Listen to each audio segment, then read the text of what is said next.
guys, so today's video is going to be a little bit different, a little bit more serious and less edited, but something that comes up in my life a lot right now is just how I've come to be where I am here and just kind of my thoughts and ideas and positivity and outlook on life, and then also my dad, which kind of ties into all of that. For those of you that don't know, my dad is in a wheelchair and he is paralyzed from the shoulders down, so he's a quadriplegic.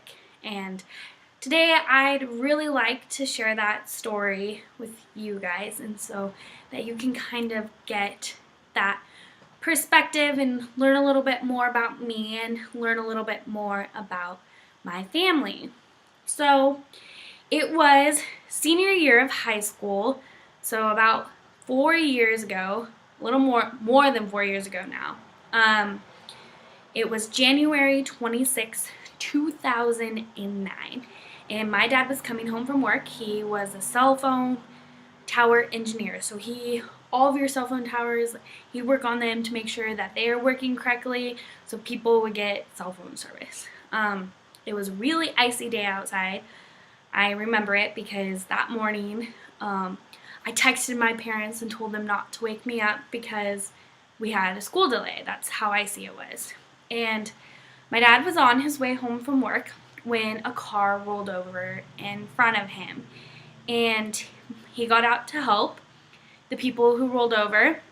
And as he was setting up flares, another car lost control and hit my dad at 50 miles per hour. Sending him flying through the air. And then at that point, he was life-flighted to Legacy Manual Hospital, where he spent about a little over 2 months in trauma ICU, and most of that time was spent in an induced coma.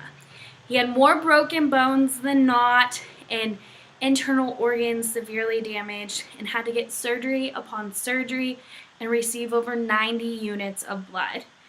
And between his aorta being torn and having to fix it, infections and surgeries and just everything, we were told 4 different times that my dad wasn't going to make it and to prepare for the worst.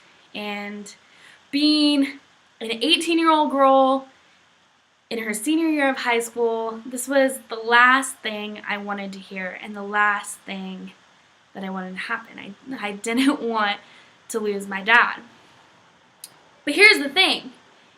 If any of you guys know my dad, which a lot of you don't, my dad is the strongest person on this planet. Like, if you put, here's my dad, and here's some big buff guy. So this big buff guy who can lift weights to all ends of the earth. My dad wins. Just in case you're wondering, that buff guy doesn't have anything on him, but he's just so strong physically and mentally, and he pulled through. So he survived and he made it, but he didn't get out completely scratch-free. He's paralyzed from the shoulders down, and he had to be transferred to a different hospital. There's a hospital in Colorado called Craig Hospital, and it specializes in spinal cord injuries and head traumas. He was transferred there in March, and my mom went there, and along with my brother, and moved to Colorado so my dad could go to this hospital. I stayed behind in Oregon to finish high school. And so my family picked up and left and moved to Colorado, and I stayed behind. And in this time, I could have been negative. I could have just called it quits. I could have said, I'm throwing in the towel. But here's the thing. You can dwell on the past, but the past has already happened, and there's nothing you can do to change what has already happened in your life. Now, but you can change the future. Well, slightly change the future. You have more control over the future than you have of the past, let's say.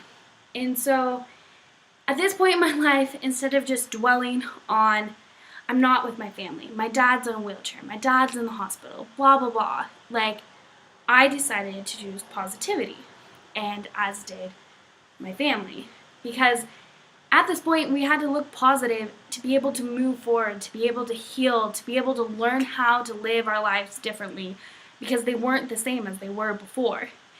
And that's something that I can say with like ultimate pride, and being so proud, is that something that we did really well. We became stronger as a family. My family is stronger than ever, and we moved forward and just learned how to live this new life. And my dad didn't get to go to my high school graduation, and that's another point in my life where I could have been extremely upset. And I was upset. Like, I'm not saying I'm some happiness robot. I was upset. But I knew that my dad needed to be in Colorado, and my dad needed to be healing. And luckily, because we have some amazing people in our lives, they were able to broadcast my graduation live so he could watch it on the internet. But flash forward 4 years, I graduated college almost 2 months ago, and my dad was there, and he got to see me walk across the stage. And now, at this point, I could be like, oh man, like, my dad didn't get to go to my high school graduation. But you know what? It's okay. He got to go to my college graduation. My dad is still in my life. He is healthy, he is strong, and he has a future. Whereas, like, in all honesty, it is a freaking miracle that he is still here. He's not supposed to be here. So I'm just happy that my dad is alive. And so I'm not telling you this story so that you can feel bad for me, because I don't want you to feel bad for me. I don't want you to feel bad for my dad. I don't want you to feel bad for my family. I am sharing this story to show you that whether you spill ice cream on your new clothes or something horrific happens in your life, it's not the end of the world, and you can move forward from it, and you can be able to find the positivity in those darkest times in your life and learn and move forward and just be a better person and be better people from it. So just live for the future.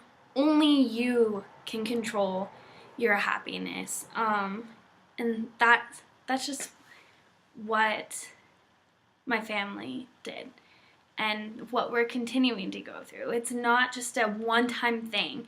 And I'm not telling you this as in like, you'll be able to do this overnight and everything will be okay. It's every day you constantly have to make that decision to choose happiness. And I'm choosing to look at my dad as a hero, and being able to acknowledge that his life was at risk because he was a hero, and because he went to help people who were in need and putting their needs before his own. I'm looking to look at the future with my dad, and that the fact that I still get to have him in my life. Or it could be just something as simple as, today I'm having a crappy day, but I'm choosing to look at it positive because I know that things can be worse. And this video is not meant to be preachy, so I'm sorry if you're seeing it as that way, but I just wanted to share this with you and kind of give you this insight in my life, because by you guys watching these videos, you're choosing to be a part of my life, and this is a very, very, very important part of my life, and a part of who I am and why I'm so driven to be what I want to be and make a difference in this world. Thank you for watching, and thank you for caring. I cannot tell you how much I appreciate each and every single one of you that watched my videos. Bye.